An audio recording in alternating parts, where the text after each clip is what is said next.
भारतीय बाजारों के अंदर तेजी बरकरार 23,400 के ऊपर निफ्टी सो फार होल्ड कर रहा है। करीब करीब 77-78 अंकों के आसपास का उछाल है। सेंसेक्स जो कि 250 अंक ऊपर है। निफ्टी बैंक 42 अंकों की तेजी के साथ अभी कामकाज कर रहा है। स्मॉल कैप आधा % ऊपर और मिड कैप करीब करीब 3/4% से थोड़ा सा कम, जो कि बढ़त के साथ कामकाज कर रहा है। लेकिन ब्रॉडर मार्केट्स अभी भी खरीदारी के साथ ही बरकरार है, जहां पर तेजी मार्केट्स में बरकरार है।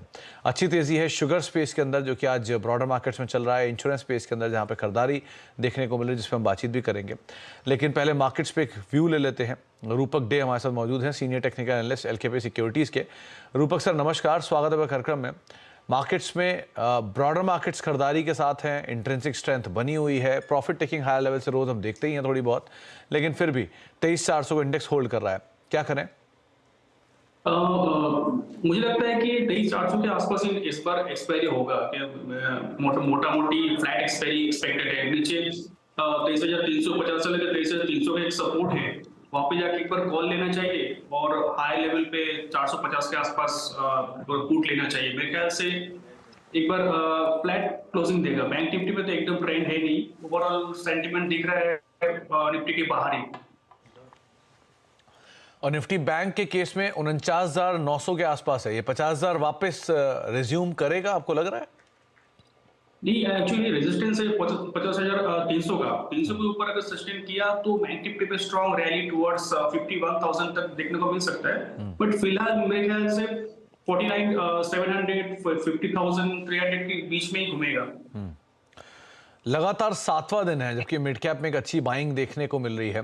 कोई स्टॉक स्पेसिफिक स्टोरी जो कि आप पिक कर पा रहे हो?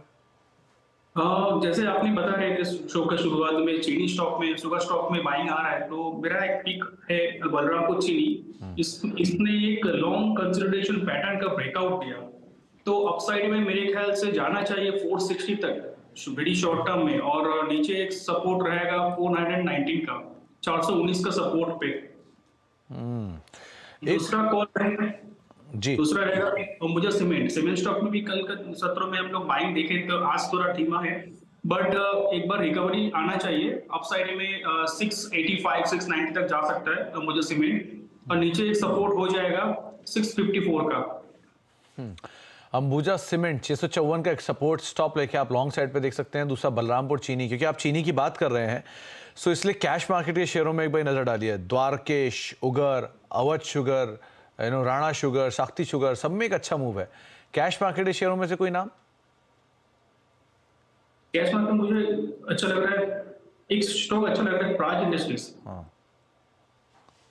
ओके, तो स्टॉक में सेंटीमेंट बरकरार रहेगा जब तक 647 के ऊपर है, और अपसाइड में 680 690 तक जा सकता है वेरी शॉर्ट टर्म में। तो प्राज इंडस्ट्री 680 तक, 685 तक जाता हुआ दिखाई पड़ सकता है, इसलिए आज से भी आप इसके ऊपर नजर रखेंगे। मिड कैप स्टॉक्स के ऊपर एक बार नजर डाले थे, किस तरह का एक्शन वहां पर देखने को मिला, क्योंकि मिड कैप इंडेक्स में अगर आप नजर डालेंगे तो आधा % से ज्यादा की बढ़त है। और कैश मार्केट के यानी कि ब्रॉडर मार्केट के जो शेयर है वो ज्यादा अच्छी खरीदारी में कामकाज करते हुए दिखाई पड़ रहे हैं। स्टॉक्स आपके स्क्रीन पर आएंगे, कहां पर आज एक्शन देखने को मिल रहा है। तो सबसे पहले रियल्टी स्पेस में जहां पर एक अच्छी खरीदारी है। मैक्रोटेक डेवलपर्स खरीदारी में कामकाज कर रहा है। शोभा नए हाइस पर 2160 रुपए के जोन्स में कामकाज करते हुए। कोल्टे पाटिल 476 रुपए और गोदरेज प्रॉपर्टी 3025 के आसपास के लेवल्स यहाँ पे आते हुए दिखाई पड़ रहे हैं। इसके अलावा आज खरीदारी है पेपर स्पेस में। ओरिएंट पेपर करीब 5% ऊपर, जेके पेपर 3% ऊपर, सिरसाशाही पेपर 3% ऊपर, स्टार पेपर यहाँ पर भी करीब 1.5% का उछाल है। आईटी में आज थोड़ी बहुत खरीदारी है, इसमें मिड कैप आईटी पार्टिसिपेट कर रहा है। बिरला सॉफ्ट 3% ऊपर कामकाज कर रहा है। फर्स्ट सोर्स सोल्यूशन करीब 3% तेजी यहाँ पर है। कोफोर्ज में आज करीब 2-2.5% का उछाल है, और केपीआईटी टेक करीब 1.5% ऊपर ये स्टॉक भी ट्रेड करता हुआ दिखाई पड़ रहा है। मिड कैप आईटी में से ही, या मिड कैप के चढ़ने वाले शेयरों में सबसे ऊपर नाम भी आईटी से ही है, और एकल फाइनेंशियल 9,500 रुपये ये शेयर पहुंच गया। एलगी इक्विपमेंट में लगातार खरीदारी, दूसरा दिन करीब 7-7.5% का उछाल। सेंचुरी टेक्सटाइल और सीमेंस दो और ऐसे नाम है जो कि कैपिटल गुड्स स्पेस से पार्टिसिपेट करते हुए दिखाई पड़ रहे हैं। गिरने वाले शेयरों में हेरिटेज फूड लगातार दूसरा दिन लोअर सर्किट। ड्रेजिंग कॉप 4% नीचे। सन टीवी कल की तेजी के बाद प्रॉफिट टेकिंग, और कल्पतरु पावर करीब 2-2.25% के आसपास का फॉल यहाँ पर भी आता हुआ दिखाई पड़ रहा है।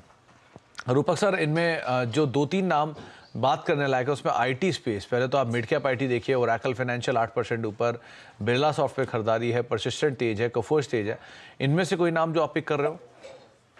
इनमें से मेरा तो पिक था 20 ऑफ। मैं अगर बात करना चाहूंगा कि कंसोलिडेशन ब्रेकआउट है बिरला सॉफ्ट में। एक रिसेंट जो कंसोलिडेशन था उसका ब्रेकआउट है, फ्लैग पैटर्न ब्रेकआउट भी बोल सकते हो। तो अपसाइड में जा सकता है 740 750 तक जा सकता है वेरी शॉर्ट टर्म में, और नीचे एक स्टॉप लॉस रखना होगा 674।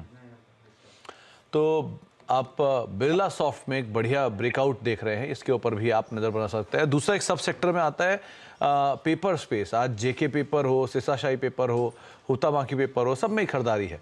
सो पेपर स्पेस में से कोई नाम? पेपर स्पेस में जेके पेपर प्रीवियस जो स्विंग हाई है उसके ऊपर ब्रेकआउट, क्लोजिंग ब्रेकआउट देने वाला है। अब आप 442 क्लोजिंग देता है तो स्ट्रॉन्ग अपसाइड देखने को मिल सकता है वेरी शॉर्ट टर्म में। तो 500 तक जा सकता है अगर 442 के ऊपर क्लोजिंग देता है, तो सपोर्ट हो जाएगा 327 का। तो 427 का एक स्टॉप लेके आप लॉन्ग साइड पर जेके पेपर को अदरवाइज देख सकते हैं। 442 443 के जोन्स में ये स्टॉक कामकाज कर रहा है। 3% का एक बढ़िया मूव यहाँ पर आता हुआ दिखाई पड़ रहा है।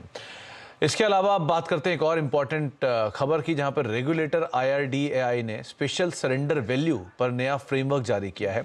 IRDAI ने ज़्यादा स्पेशल सरेंडर वैल्यू की मांग की है। IRDAI के इस फैसले और उनके असर पर चर्चा करने के लिए मेरे साथ आज यश स्टूडियो में मौजूद है। यश जैन मेरे सहयोगी TV 18 से हमारे साथ मौजूद हैं। यश इंश्योरेंस को बहुत समय से ट्रैक कर रहे हैं और बढ़िया तरीके से आंकते भी हैं। तो पहले यश, एक स्पेशल सरेंडर वैल्यू जिसकी बातचीत है, ये है क्या ये नियम है, इसका बदलाव का किस तरह का इम्पैक्ट होगा, कैसे लिया जाए इस खबर को? सुमित जी, सबसे पहले तो सरेंडर वैल्यू होता क्या है? सरेंडर वैल्यू ये होता है कि जब कोई भी पॉलिसी होल्डर अपनी पॉलिसी जो है वो अगर मैच्योरिटी से पहले सरेंडर करता है तो उसे इंश्योरेंस कंपनी से एक सरेंडर वैल्यू यानी कि एक राशि दी जाती है कि आपने जल्दी सरेंडर कर लिया है और ये आपकी वैल्यू है। ये वैल्यू क्या होती है? एक पर्टिकुलर प्रोपोर्शन होता है उसने जितना प्रीमियम इस पॉलिसी के लिए भरा है उसमें से। ये काफ़ी लाइफ इंश्योरेंस कंपनीज के लिए हायर सरेंडर वैल्यू यानी कि ज़्यादा सरेंडर वैल्यू एक दिक्कत बनी हुई है, एक पॉइंट ऑफ कंसर्न बना हुआ है, क्योंकि रेगुलेटर का इंटेंशन तकरीबन 1-1.5 साल से रहा है कि कैसे ये सरेंडर वैल्यू पॉलिसी होल्डर के लिए बढ़ाई जाए। सबसे पहले IRDAI ने एक प्रपोजल निकाला जहाँ पे उन्होंने बात की कि हम सरेंडर वैल्यू बढ़ाएंगे, जिसमें उन्होंने कहा कि तकरीबन 83% जो प्रीमियम उस पॉलिसी होल्डर ने भरा है वो उसे वापस किया जाएगा एज सरेंडर वैल्यू। वो काफ़ी कंसर्निंग हो गया लाइफ इंश्योरेंस कंपनीज के लिए। लाइफ इंश्योरेंस कंपनीज ने अपने प्रेजेंटेशंस दिए रेगुलेटर को। रेगुलेटर ने उन प्रेजेंटेशंस के मद्देनज़र उस 83% से कम करके उसे गारंटीड सरेंडर वैल्यू बना के 30% पे फिक्स कर लिया। वो एक पॉजिटिव रहा। उसके बाद में क्या हुआ? रेगुलेटर ने लाइफ इंश्योरेंस कंपनी से कहा कि हम अभी स्पेशल सरेंडर वैल्यू बढ़ाना चाहते हैं, जो कि इवेंचुअली अगर स्पेशल सरेंडर वैल्यू बढ़ता है तो टोटल सरेंडर वैल्यू भी बढ़ जाता है। रेगुलेटर ने यहाँ पे एक नया प्रपोजल दिया लाइफ इंश्योरेंस कंपनीज को और एक मैकेनिज्म फॉर्मूला बताया जिसके अंतर्गत वो स्पेशल सरेंडर वैल्यू बढ़ा सकते हैं।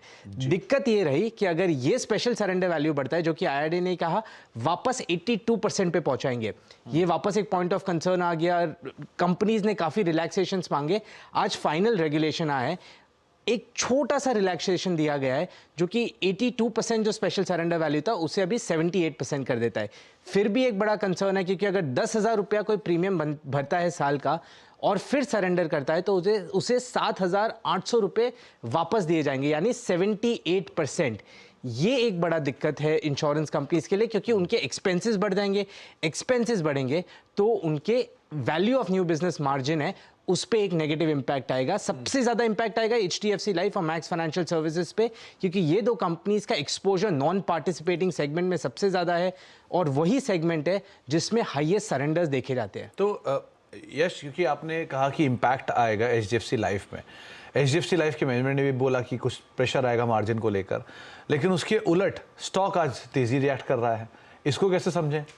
ये काफ़ी आज इंटरेस्टिंग रहा स्टॉक मूव, क्योंकि न्यूज़ काफ़ी बड़ी नेगेटिव है। नेगेटिव नहीं, काफ़ी बड़ी नेगेटिव है मार्जिन इम्पैक्ट के मद्देनज़र, बट सारे स्टॉक्स ऊपर है।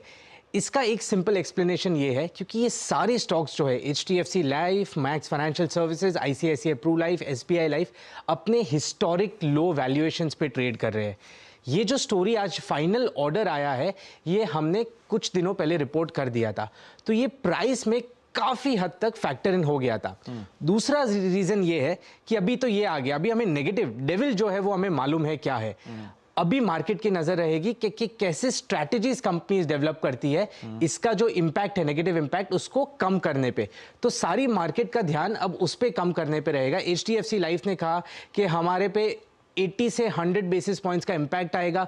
टोटल इंडस्ट्री पे माना जा रहा है 80 से 200 बेसिस पॉइंट्स का इंपैक्ट आएगा अलग अलग प्लेयर्स पे। बट वो अब मालूम है नंबर, अब ये है कि आप वो नंबर को कैसे कम कर सकते हैं, और मार्केट का ध्यान उसी पे है इन द कॉन्टेक्स्ट के वैल्यूएशंस काफी अट्रैक्टिव हो गए हैं। तो इसीलिए आज पूरा इंश्योरेंस स्पेस तेजी में, डिस्पाइट न्यूज़ फ्लोज थोड़े से सेटबैक वाले हैं, नेगेटिव हैं, लेकिन उसके बावजूद भी बहुत हद तक चीज़ें डिस्काउंट हो चुकी थी। बहुत हद तक ये बाजार ने आंक लिया है कि इतना ही नुकसान होगा, उस चीज़ को बाजार डिस्काउंट करके अब तेज़ी दिखा रहा है। बहुत बहुत शुक्रिया यश, तमाम डिटेल हमें बताने के लिए, हमारे साथ मौजूद रहने के लिए, इस खबर पर चर्चा करने के लिए। एक और इंपॉर्टेंट अपडेट, अभी आप स्क्रीन के निचले भाग पर देख रहे थे कि 22 जून को GST काउंसिल की बैठक है, और नई दिल्ली में ये GST काउंसिल की जो बैठक है ये हो सकती है। इस पर बातचीत कर लेते हैं। आलोक प्रियदर्शी हमारे साथ मौजूद भी है। आलोक, ये पोस्ट इलेक्शन पहली GST की मीटिंग होने जा रही है, और एक इम्पॉर्टेंट अपडेट है 22 जून को जो होने वाला है, क्या डिटेल है आपके पास? बिल्कुल, देखिए, काफी लंबे समय के बाद अक्टूबर में GST काउंसिल की बैठक हुई थी। उसके बाद से ये पहली GST काउंसिल की बैठक होने वाली है नई सरकार के गठन के बाद। तो ये इम्पोर्टेंट इस लिहाज से रहने वाला है क्योंकि एक तो बजट के जस्ट पहले ये बैठक होने जा रही है। इसमें जितने भी राज्यों के स्टेट एफएम्स होते हैं वो बजट प्री बजट कंसल्टेशन के लिए तो आते ही हैं। इसमें हाफ पोर्शन में GST काउंसिल की भी बैठक की जाएगी। तो इस बैठक में जो इम्पोर्टेंट मुद्दे रह सकते हैं, सबसे पहले जो सरकार का पूरा जोर है कि कंप्लायंस को किस तरह से आसान किया जाए, ये रहेगा।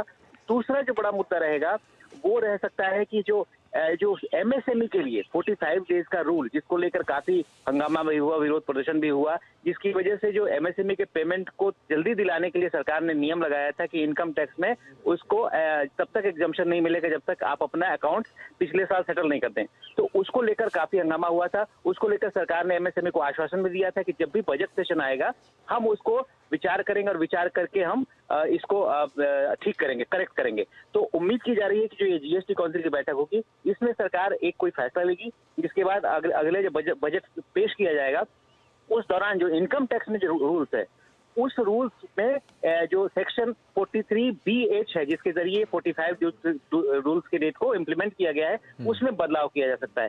तीसरा जो मुद्दा रह सकता है, जो एक हमें जानकारी मिल रही है कि जो ऑनलाइन गेमिंग वाले बहुत डिमांड कर रहे थे कि हर 6 महीने में सरकार ने किया था कि हम रिव्यू करेंगे, जो ऑनलाइन गेमिंग पर 28% GST लगाई गई थी उसको रिव्यू करना। लेकिन हमें जो सूत्रों से जानकारी मिली है कि सरकार अभी उसको रिव्यू नहीं करेगी।